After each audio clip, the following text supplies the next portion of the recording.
Na aula de hoje, nós vamos trabalhar com alguns conceitos e leis da fertilidade do solo e também com as estratégias mais comuns para a avaliação da fertilidade do solo.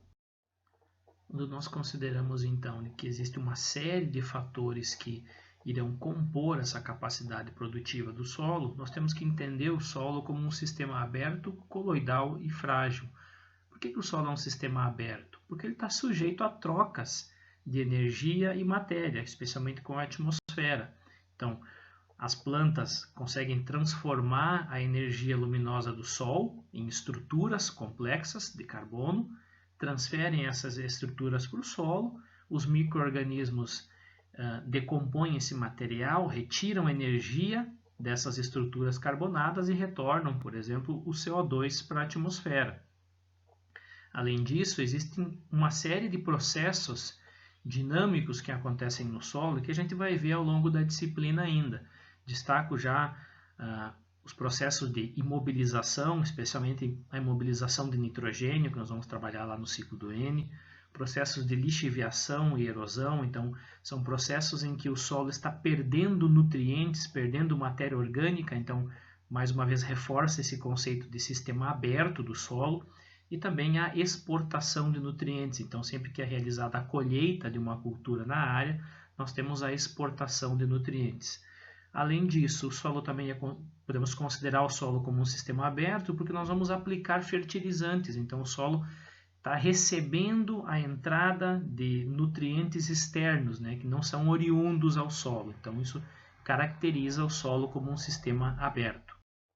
Os solos agrícolas possuem quantidades limitadas dos nutrientes e eles conseguem armazenar, em função da CTC do solo, uma certa quantidade desses nutrientes.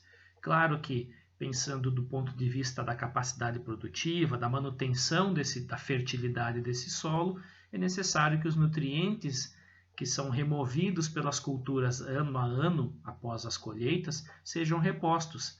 Da mesma forma, os nutrientes que são perdidos do solo.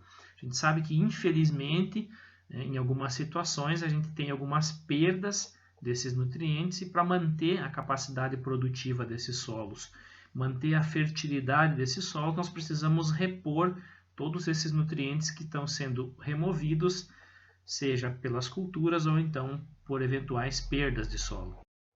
Então, o solo também ele é visto como um sistema coloidal, em função do diminuto tamanho das partículas, em especial da fração argila que compõe os solos.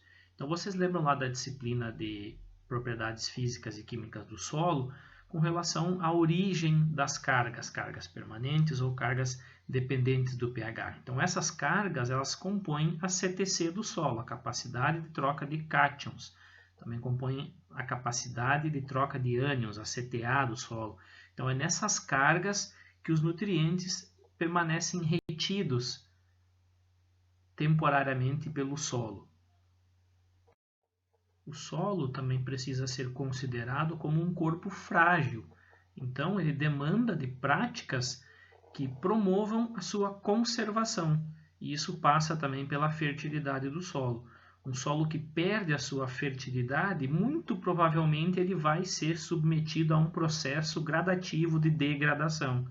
Então, construir a fertilidade do solo, fornecer nutrientes que atendam às demandas das plantas que se desenvolvem nesse local, certamente vai contribuir para a conservação do solo.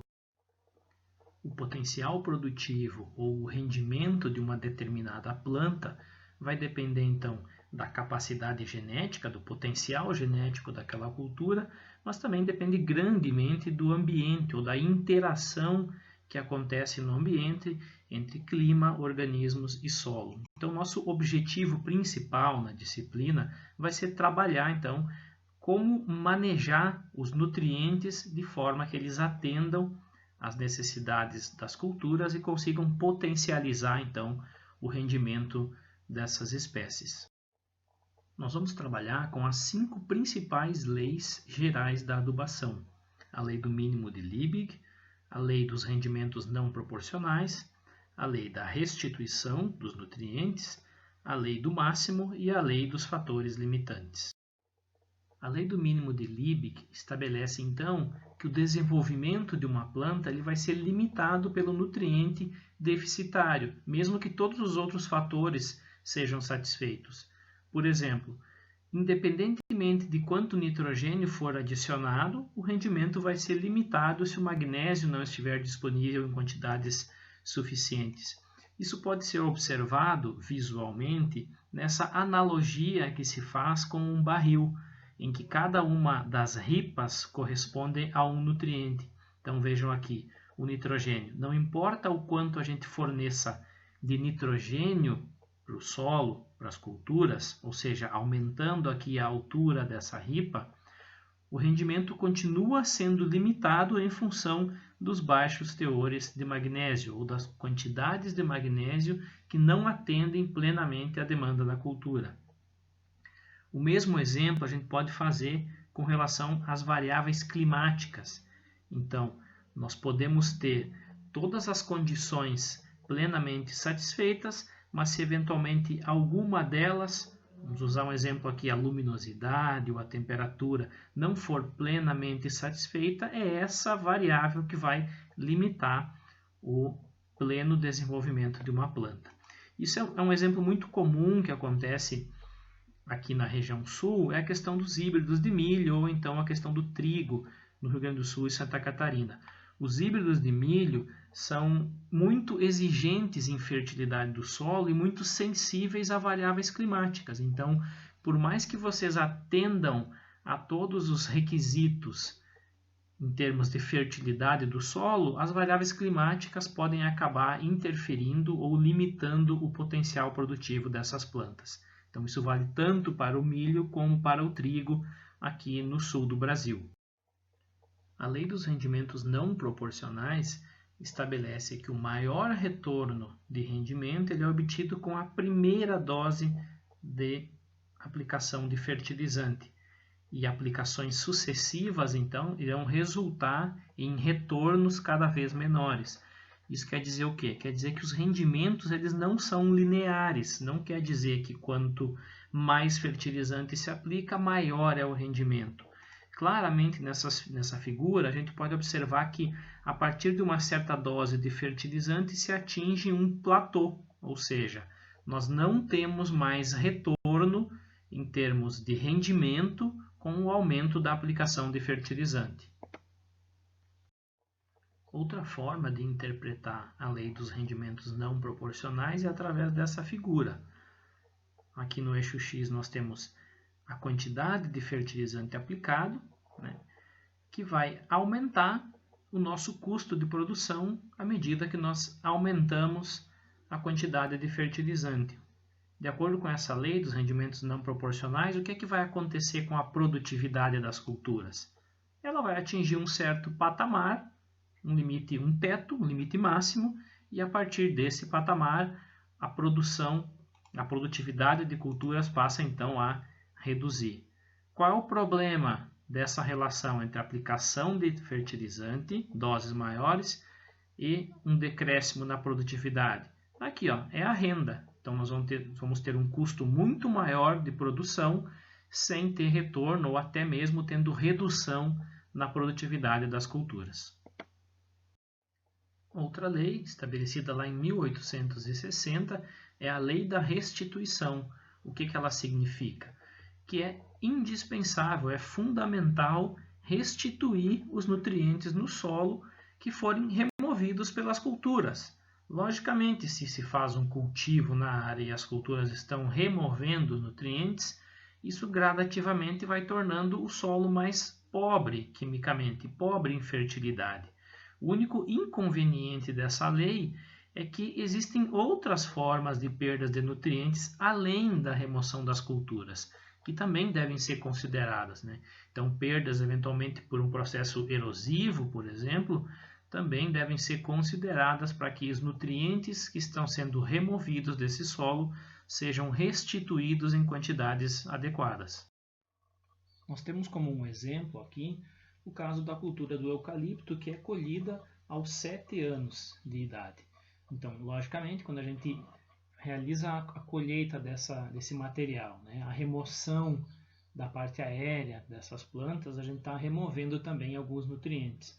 Por exemplo, a gente está removendo aí quase 500 kg de nitrogênio por hectare, né? 38 kg de fósforo, mais de 300 kg de potássio, mais de 700 kg de cálcio. Então, o eucalipto é uma espécie bastante exigente em cálcio, né? Então, a cada ciclo que se encerra, né, a gente tem a remoção de quantidades significativas de nutrientes e é fundamental que esses nutrientes sejam repostos no solo para evitar então um declínio da fertilidade do solo. Outras duas leis da fertilidade do solo que se complementam e de certa forma elas se sombreiam são a lei do máximo e a lei dos fatores limitantes.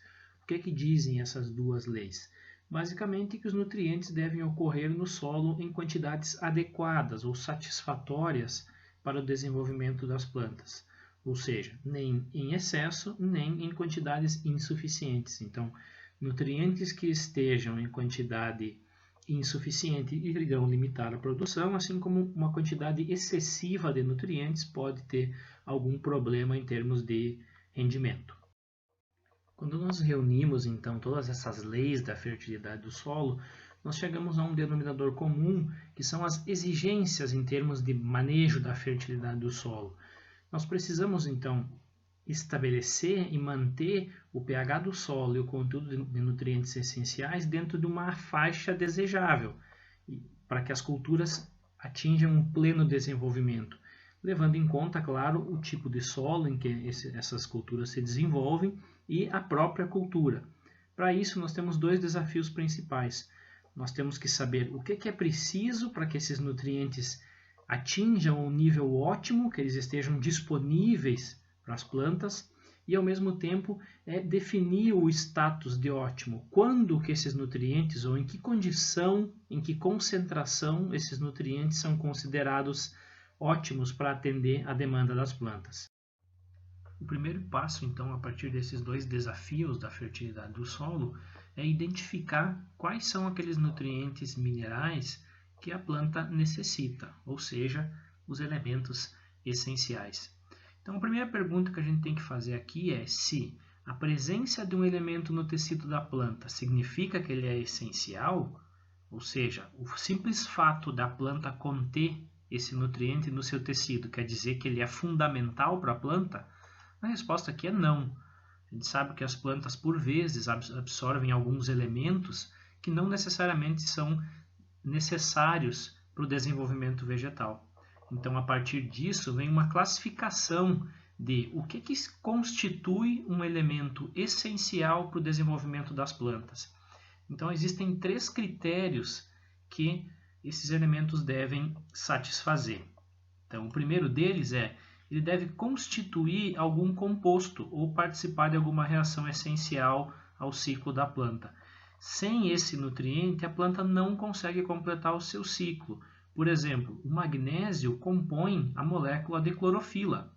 Então, uma planta que for cultivada na ausência de magnésio, ela não vai conseguir sintetizar a clorofila e, consequentemente, ela não consegue completar o ciclo dela. Então, esse elemento, o magnésio, no caso, é considerado essencial para as plantas. Outra condição, é que a deficiência desse elemento só pode ser corrigida por ele mesmo. Então, a gente tem um comportamento em termos de solução do solo, de absorção, muito parecido entre o sódio e o potássio, mas não necessariamente o sódio pode substituir o potássio. E esse elemento precisa ainda participar diretamente do metabolismo das plantas ou fazer parte, então, de algum metabólito essencial. Dentre os elementos considerados essenciais para as plantas, nós temos um total de 17 elementos. Então, o carbono, o hidrogênio e o oxigênio, eles são obtidos do ar e da água. Então, a planta obtém esses elementos essenciais a partir do ar e da água. Todos os outros 14 elementos a planta obtém a partir do solo. Então, são eles os macronutrientes primários, o nitrogênio, fósforo e potássio, os macronutrientes secundários, cálcio, magnésio e enxofre, e os micronutrientes, então cobre, ferro, zinco, manganês, níquel, molibdênio, boro e cloro. Existem ainda outros nutrientes que são considerados benéficos, ou seja, eles não são essenciais para que as plantas completem o seu ciclo, mas eles de alguma forma favorecem o desenvolvimento vegetal.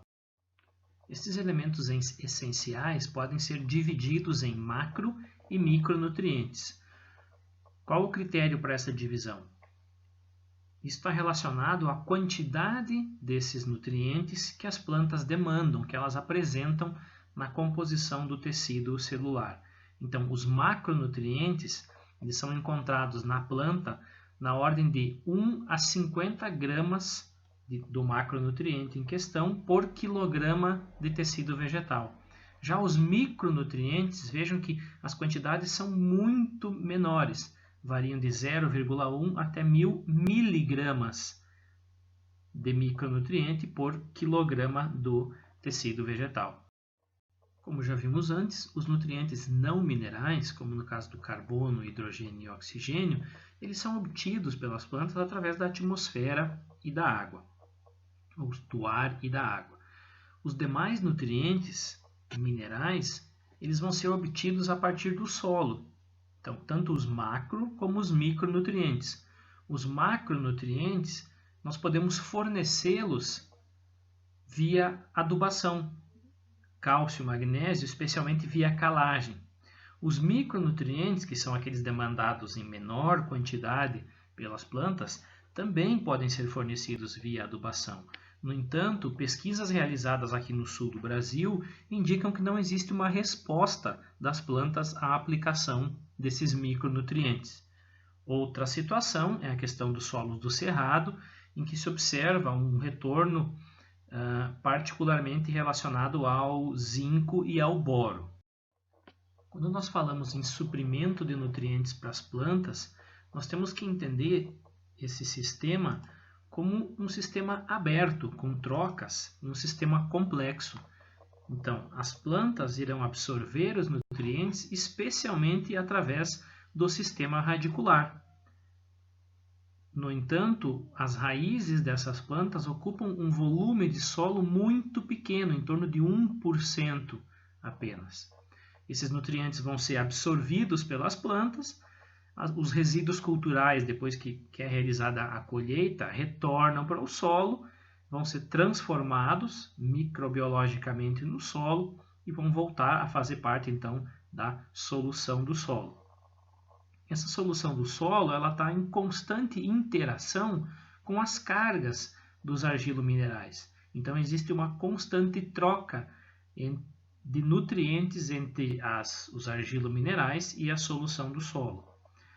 O solo sendo composto por minerais que, gradativamente, ao longo dos anos, eles vão se decompondo. Alguns nutrientes, então, alguns minerais contêm nutrientes essenciais para as plantas e lentamente, então, ele vai sendo disponibilizado para a solução do solo. Nós precisamos entender como a chuva, a irrigação, evaporação, drenagem, ou seja, a dinâmica da água no solo, como que essa dinâmica interfere na disponibilização de nutrientes até as plantas. Como que a matéria orgânica do solo e os micro-organismos que atuam transformando esses materiais, mineralizando e mobilizando, qual a interferência da matéria orgânica e dos micro-organismos na disponibilidade desses nutrientes para as plantas. Nós temos que considerar ainda que, em função do solo ser um sistema aberto, ele tem constantes trocas com o ar, com a atmosfera. Então, nós temos aí alguns nutrientes que podem ser perdidos por via gasosa, como, por exemplo, o nitrogênio, um processo de volatilização de amônia, um processo de desnitrificação. Então, é nitrogênio que está sendo perdido do solo e é enviado, então, para a atmosfera. Uma vez que esses nutrientes se encontrem na solução do solo, que é de onde as plantas conseguem absorver esses nutrientes, existem 3 mecanismos pelos quais os nutrientes chegam até as raízes. Então, a interceptação radicular, a difusão e o fluxo de massa. Agora, na sequência, nós vamos ver cada um desses processos e como é que eles funcionam. O primeiro deles, a interceptação radicular, considera que o sistema radicular da planta vai se desenvolvendo e à medida que ele se desenvolve e se distribui no solo, ele intercepta nutrientes e realiza então a absorção. Essa interceptação ela vai ser proporcional à quantidade de raízes que a planta tiver. Então, plantas com um sistema radicular mais agressivo, mais desenvolvido, teriam maior capacidade de absorção de nutrientes via interceptação radicular do que plantas com um sistema radicular menos desenvolvido. O problema é que a porcentagem de solo que as raízes conseguem ocupar, explorar, é de apenas 1%. Então, isso confere uma baixa contribuição da interceptação radicular com a quantidade total de nutrientes absorvida, em torno de 0,4% a 2%. Contudo, esse mecanismo de absorção de nutriente, hoje ele é questionado, porque não poderia ocorrer essa troca direta entre raiz e nutriente sem a ocorrência de um meio líquido para que a raiz pudesse absorver.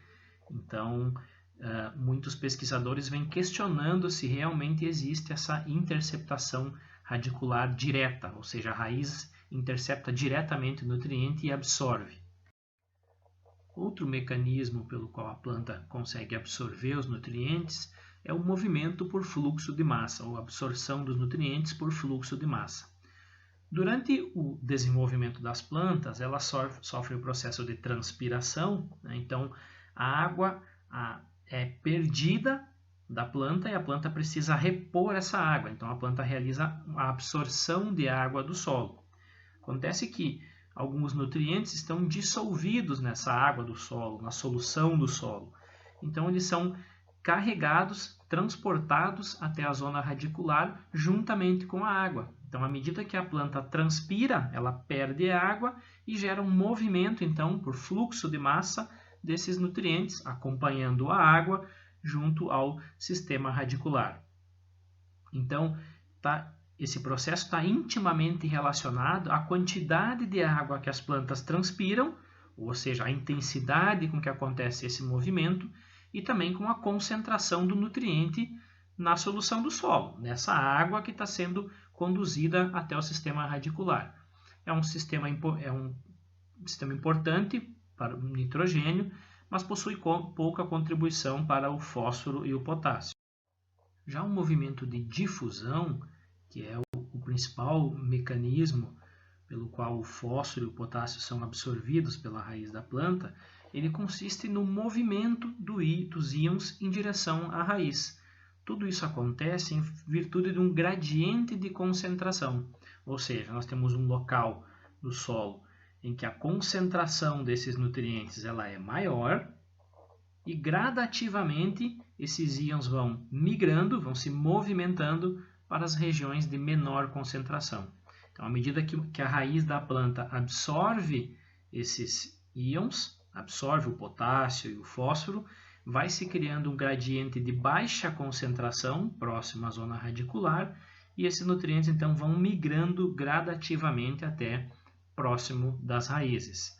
Contudo, é um processo lento que ocorre somente em pequenas distâncias. Então, esse é o principal motivo pelo qual se faz especialmente a adubação de fósforo na linha, próximo ao sistema radicular.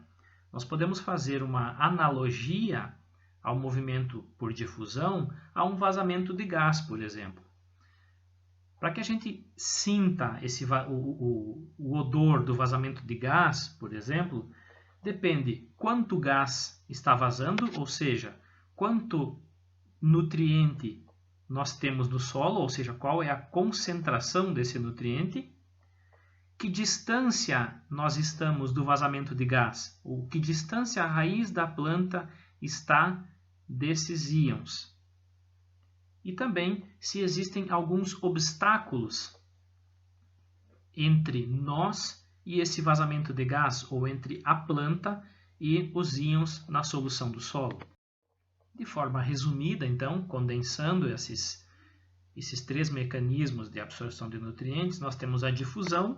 Lembrem sempre da difusão, podem fazer essa analogia com o vazamento de gás, né? Então nós temos um local que é mais concentrado, gradativamente esse odor do gás, ou então os íons na solução, eles vão se distribuindo ao longo do solo. Então existe uma região com maior gradiente de concentração e esses íons vão migrando para um local de menor concentração.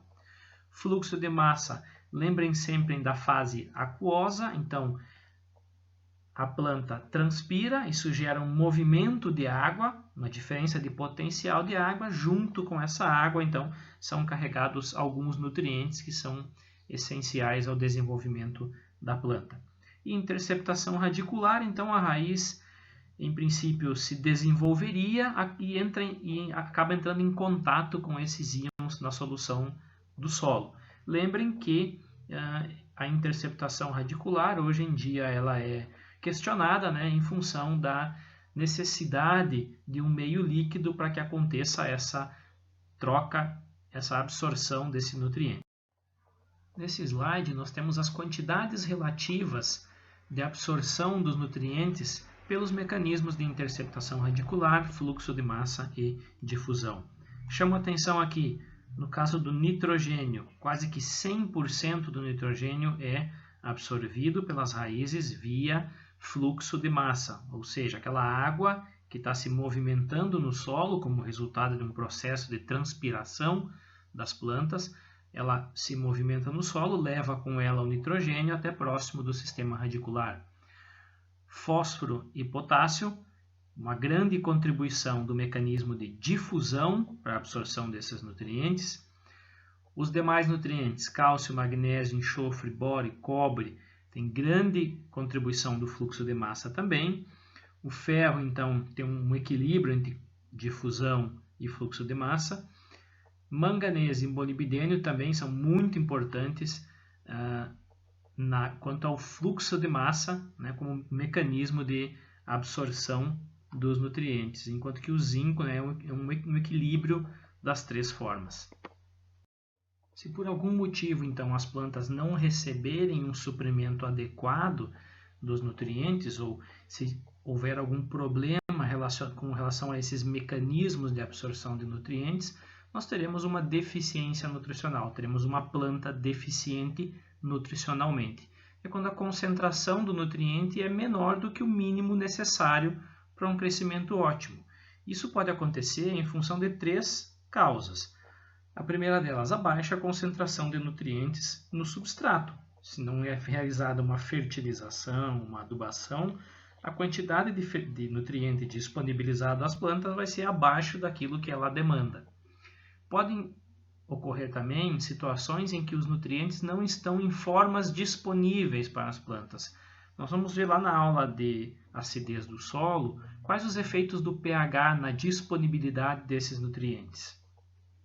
E temos também alguns efeitos de antagonismo, né? Quando um nutriente com a disponibilidade muito alta acaba reduzindo a disponibilidade ou a absorção de um outro nutriente. Um exemplo é quando se faz uma adubação com altos teores de potássio, né? Então grandes quantidades de potássio podem inibir a absorção de cálcio e magnésio, por exemplo. Essas plantas que passam por alguma deficiência nutricional, assim como os humanos, eles irão demonstrar algum sintoma, né? Então, uma planta que é deficiente em um nutriente, ela pode manifestar esses sintomas. Mas, em geral, as plantas só manifestam esses sintomas quando a deficiência é severa, né? Então, existem sintomas bem característicos de deficiência nutricional.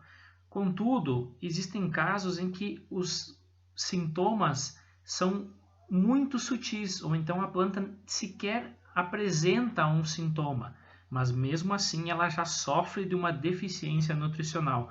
Isso é o que nós chamamos de fome oculta, ou seja, existe uma carência nutricional para a planta, essa carência está limitando o desenvolvimento da planta, mas nem assim ela manifesta sintomas visíveis dessa deficiência. Como forma de reduzir essas deficiências nutricionais nas plantas, a fertilidade do solo, a nutrição mineral, então, atuam fornecendo esses nutrientes para as plantas na maioria das vezes na forma de fertilizantes, fertilizantes minerais, fertilizantes orgânicos. Então, esses fertilizantes auxiliam o solo na capacidade de fornecer nutrientes essenciais às plantas. O que nós vamos ver ao longo da disciplina é que existem recomendações para cada tipo de cultura, baseado na exigência dessa cultura, e também para cada tipo de solo, baseado na capacidade que o solo tem em suprir esses nutrientes. Então, nosso grande objetivo na fertilidade do solo é fazer um uso eficiente desses corretivos, das fertilizantes. O que acontece se a gente não fizer um uso eficiente? Vai acontecer um desequilíbrio, ou seja, ou nós vamos fornecer nutrientes aquém da necessidade das plantas, ou seja, vai existir uma deficiência nutricional das plantas, ou as plantas não vão manifestar todo aquele potencial produtivo, ou então nós vamos suprir nutrientes em quantidades além das necessidades das plantas. E isso representa, então, maiores custos no sistema de produção e também um risco ambiental muito maior, uma vez que muitos dos nutrientes, dos fertilizantes, eles podem causar outros problemas ambientais. Como que nós fizemos para identificar qual a capacidade do solo em suprir nutrientes, ou quanto nutriente o solo é capaz de suprir? Como é que a gente faz para determinar, então, qual é a exigência das plantas, quanto nutriente as plantas precisam para o desenvolvimento adequado? Existem basicamente 4 formas, então, de determinar a capacidade do solo em suprir nutriente e a exigência das plantas, que são a diagnose visual, a realização de experimentos, a análise química da planta e a análise química do solo. Então, nós vamos ver cada um dessas 4 formas de identificar a capacidade do solo em suprir nutriente e exigência nutricional das plantas. A identificação visual consiste na simples observação da planta e identificação de eventuais sintomas de deficiência nutricional. Alguns sintomas são bastante clássicos, como, por exemplo, a deficiência de nitrogênio. Então, isso leva a um amarelecimento das plantas. Ou então, a deficiência de potássio, inicia com uma clorose na borda das folhas, seguida de necrose, morte desse tecido. Ou então, a deficiência de fósforo, que torna as plantas arroxeadas. Mas esse método ele possui vantagens e desvantagens. Vantagens desse método: é um método rápido e barato. Então, ele rapidamente se identifica essas deficiências nutricionais. Contudo, como desvantagem desse método, é necessário uma pessoa, um avaliador treinado e experiente para saber identificar essas deficiências. Lembrem da fome oculta, então muitas vezes as plantas já têm deficiência nutricional, só que ainda não manifestaram um sintoma.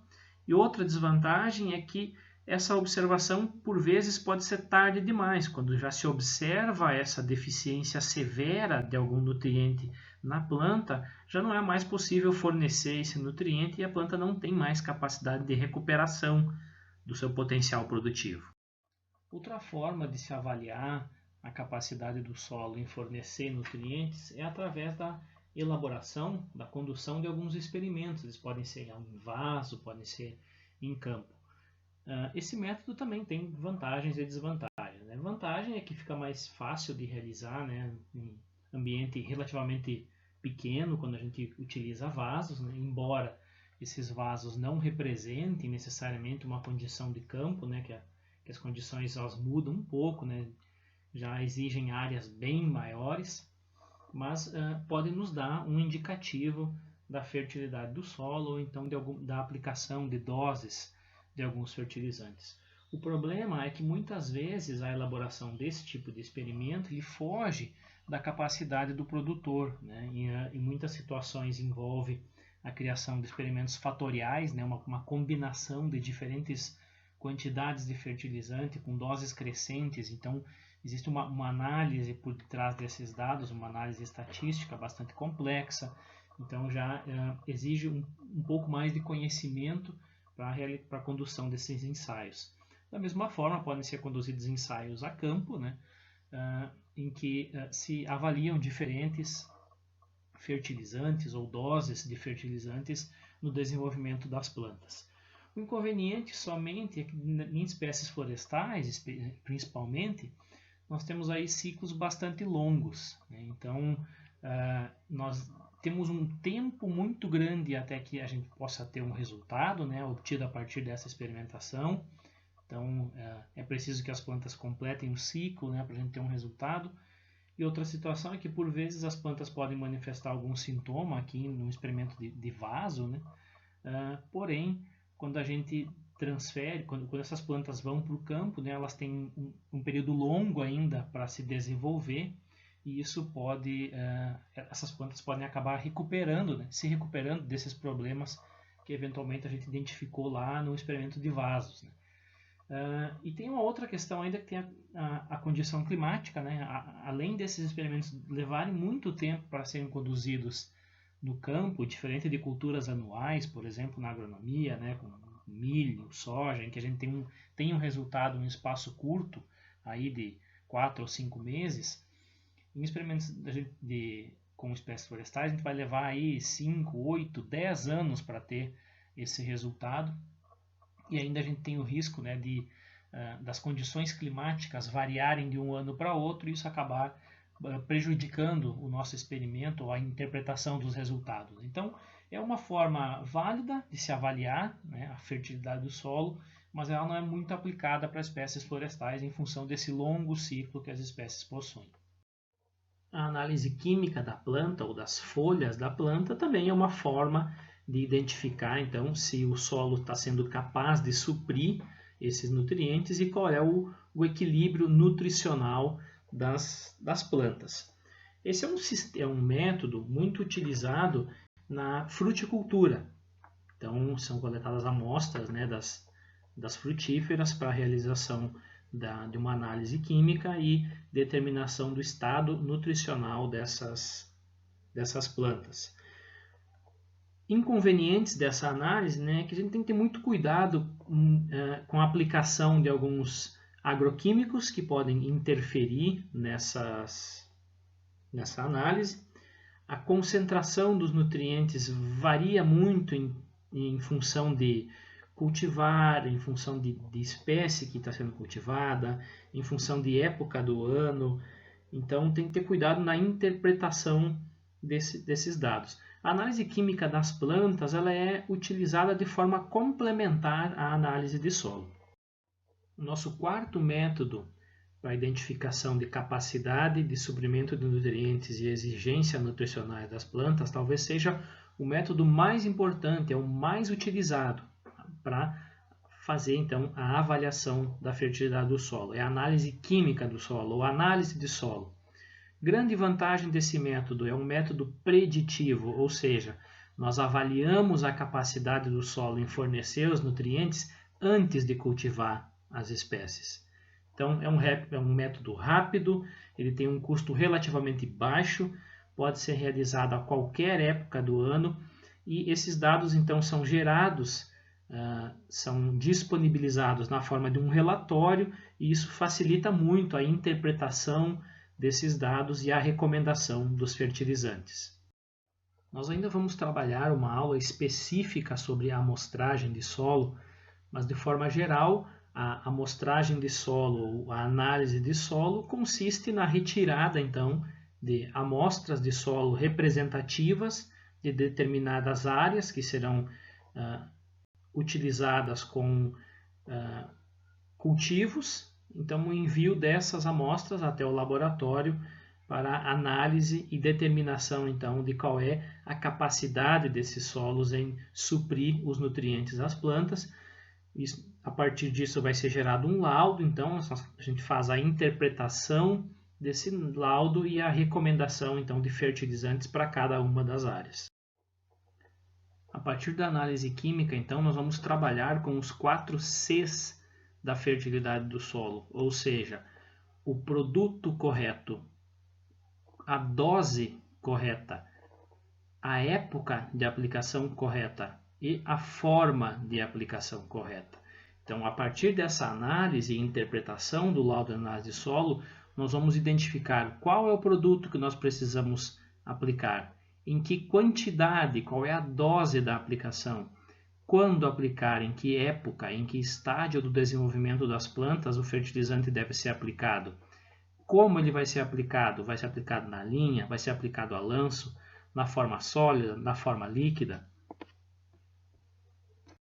Quando nós enviamos a amostra para o laboratório, então o laboratório vai fazer a análise e vai nos retornar com um laudo de análise de solo. Então é esse laudo que nós vamos utilizar para interpretar a análise de solo e fazer a recomendação. Então esse laudo de análise de solo, o que ele está nos dizendo, na verdade, é qual é a capacidade do solo em suprir esses nutrientes. Existem vários modelos de laudo de solo. Então, eu trouxe alguns exemplos aqui para que vocês possam observar. Então, cada laboratório ele tem uma forma de apresentar esses laudos, tá? Mas, considerando aqui os laboratórios do Núcleo Regional Sul, da rede que compõe os laboratórios de análise de solo do Rio Grande do Sul e Santa Catarina, todos esses laboratórios seguem a mesma metodologia de análise dos dados. Então é só uma forma diferente, uma forma visual diferente de apresentar os laudos de análise de solo. Os laboratórios que realizam a análise de solo no Rio Grande do Sul e Santa Catarina, muitos deles fazem parte da rede oficial de laboratórios de análise de solo e de tecido vegetal. O que quer dizer isso? Quer dizer que esses laboratórios compõem um grupo de laboratórios que passaram por uma uniformização da metodologia, ou seja, todos esses laboratórios utilizam o mesmo método para a determinação dos nutrientes no solo. Esses laboratórios também passam por um processo de monitoramento da qualidade das análises. Então, de tempos em tempos, esses laboratórios são avaliados quanto à qualidade das análises de solo geradas por esses laboratórios. Então, se vocês quiserem ter confiança nos dados de análise de solo, nos resultados de análise de solo, é importante que vocês sempre direcionem as amostras de solo para esse tipo de laboratório. Logicamente, em outras regiões do país, existem também outros programas de controle de análise da qualidade dos laboratórios, como, por exemplo, um programa da Embrapa, né? O Instituto Agronômico de Campinas também possui um programa de controle para as análises de solo, e também em Minas Gerais, no Paraná e assim em outros locais do país. Se vocês acessarem o site da Sociedade Brasileira de Ciência do Solo, do Núcleo Regional Sul, vocês vão encontrar ali a lista dos laboratórios que compõem a rede oficial de laboratórios de análise de solo aqui. Então vocês podem ter acesso então a uma série de laboratórios que realizam análise de solo e são credenciados por essa rede, ou seja, são certificados por essa rede. Uma vez que vocês submetem as amostras para os laboratórios, vocês vão poder escolher então quais são os resultados que vocês gostariam de obter, quais são as análises que vocês gostariam que o laboratório realizasse. Então nós temos uma análise básica, que faz simplesmente um diagnóstico para recomendação de calagem e adubação NPK, nitrogênio, fósforo, potássio. Temos análises completas, em que são determinados também os teores de enxofre e micronutrientes. Temos análises complementares, algumas análises específicas que vocês irão determinar, e também a análise de determinação em micronutrientes em plantas. Essa análise não é todos os laboratórios que fazem, vocês precisam se certificar, né, quais são os laboratórios, mas em geral as duas primeiras, qualquer um dos laboratórios certificados da rede oficial de laboratórios de análise de solo realiza essa determinação.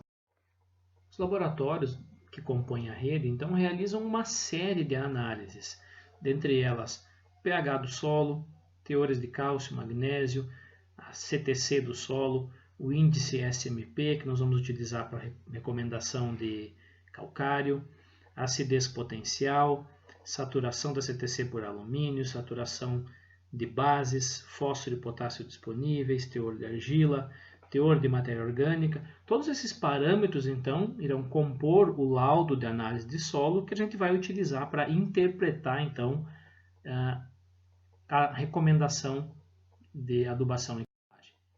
Outras determinações que é possível solicitar aos laboratórios é o enxofre disponível, cobre e zinco, manganês, boro e ferro, os micronutrientes, e algumas análises complementares, como por exemplo, solos que recebem fosfato natural, eles devem ser submetidos a uma outra metodologia de determinação de fósforo no solo, que utiliza o extrator MELIS-3. Isso nós vamos ver lá na aula de fósforo, mas é importante informar isso para os laboratórios quando se envia a amostra para a realização da análise.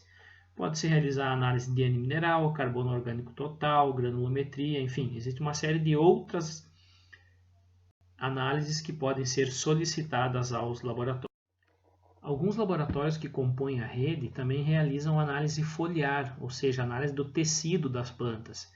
Então, nessas análises são quantificados os macro e os micronutrientes presentes na planta e através disso, então, é possível fazer uma avaliação do estado nutricional das plantas.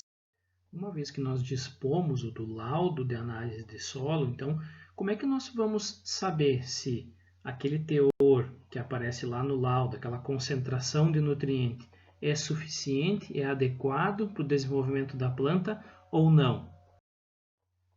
Dispondo, então, desses resultados de análise de solo, nós podemos cruzar as informações de teor de nutriente no solo com rendimento relativo das culturas. Então, a partir de uma série de ensaios, nós vamos estabelecer uma curva de resposta das espécies vegetais ao teor de nutriente no solo.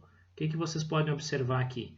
Que à medida que o teor de nutriente aumenta no solo, chega um momento em que o rendimento relativo ele fica estável, ou seja, não importa quanto mais nutriente nós vamos ter no solo, o nosso rendimento relativo não vai aumentar. Então é a partir dessa lógica, dessa curva, que se estabelece aqui o que a gente chama de teor crítico do nutriente, ou seja, um teor do nutriente no solo a partir do qual a possibilidade de retorno, de resposta das culturas à adição de mais fertilizante começa a se tornar muito baixa. O que nós podemos observar aqui é que existe uma relação inversa entre o teor de nutriente no solo e a expectativa de resposta das culturas. Ou seja, à medida que o teor de nutriente no solo aumenta, ou seja, o solo é mais rico em nutriente, a expectativa de resposta à adubação começa a diminuir. Então, se o solo já está com um teor de nutriente alto, a expectativa que nós temos em obter maior resposta das culturas ao adicionar fertilizante, ela passa a ser baixa. Então, nesse limite aqui, do médio para o alto, quando a expectativa de resposta das plantas se torna média a baixa, nós temos o que a gente chama então de teor de suficiência ou o teor crítico de nutrientes. O nosso objetivo, a partir da análise de solo e da interpretação dessa análise e da recomendação que vai ser gerada a partir desse laudo, é atingir e permanecer na faixa do alto, ou seja, acima do teor crítico de nutrientes. Então, nosso objetivo a partir da adubação é atingir esse teor crítico aqui de nutrientes no solo, ficar acima disso, nessa faixa, destacada aqui em vermelho, para que a gente garanta pelo menos 90% do potencial produtivo.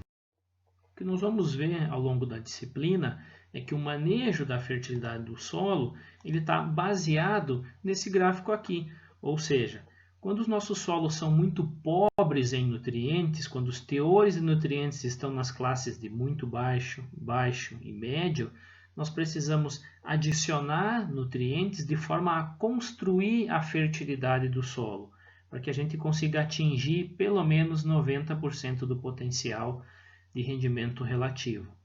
Acima desse teor médio, já acima do teor crítico, na faixa do alto, nós consideramos que estamos então numa faixa adequada de fertilidade do solo, em que a reposição dos fertilizantes está restrita então à exportação das culturas.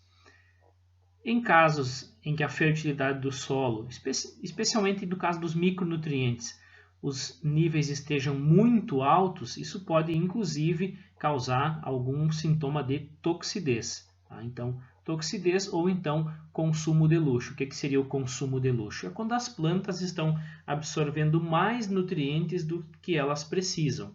Ou seja, nós estamos gastando financeiramente mais para fornecer esses nutrientes e as plantas não precisam deles. Diversos estados do Brasil, diversas regiões, cada uma tem o seu sistema de recomendação de adubação e calagem. Então vejam que existe um sistema de recomendação de São Paulo, existe um sistema de Minas Gerais, para o estado do Paraná, no Mato Grosso também possui um sistema de recomendação, o estado do Rio de Janeiro, e aqui para a região sul não é diferente. O Rio Grande do Sul e Santa Catarina também possuem um manual de recomendação de calagem e adubação.